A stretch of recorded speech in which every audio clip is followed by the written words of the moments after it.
Hello everyone. TS EAMCET BiPC agriculture, horticulture, veterinary science కౌన్సిలింగ్కి సంబంధించి చాలామంది వెయిట్ చేస్తున్నారు. సో నేను ప్రీవియస్ వీడియోలో చెప్పాను నీట్ ఫస్ట్ రౌండ్ కౌన్సిలింగ్ తర్వాత స్టార్ట్ అవుతుందని. So NEET first round counselling అనేది స్టార్ట్ అయింది. సో కౌన్సిలింగ్ ఎప్పుడు ఉంటుంది అనేది డీటెయిల్స్ చెప్తాను. మెయిన్గా మనకి నీట్కి సంబంధించి వెబ్ ఆప్షన్ ఎంట్రీ అనేది 29th వరకు ప్రాసెస్ అనేది ఉంటుంది. ఆ వెబ్ ఆప్షన్ ఎంట్రీ తర్వాత సీట్ అలాట్మెంట్కి సంబంధించి ప్రాసెస్, అలాగే సీట్ అలాట్మెంట్ తర్వాత కాలేజ్ జాయినింగ్, కాలేజ్లో రిపోర్టింగ్కి సంబంధించి డేట్స్ ఇవ్వలేదు. సో ఆ డేట్స్ వచ్చిన తర్వాత మనకి ఒక 4-5 డేస్, ఒక 1 వీక్లో అగ్రికల్చర్కి సంబంధించి కౌన్సిలింగ్ అనేది స్టార్ట్ అవుతుంది. అంటే అక్టోబర్ ఫస్ట్ వీక్ ఎండింగ్ కల్లా అగ్రికల్చర్కి సంబంధించి అప్డేట్ అనేది వస్తుంది.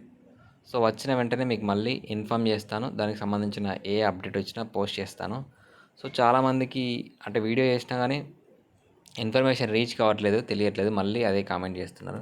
సో వీలైతే మీ ఫ్రెండ్స్ గ్రూప్స్కి షేర్ చేయండి. అలాగే ఫస్ట్ టైం ఇస్తున్న వాళ్ళు సబ్స్క్రైబ్ చేసుకోండి. వీడియోని లైక్ చేసి మీ ఫ్రెండ్స్కి షేర్ చేయండి. Thank you.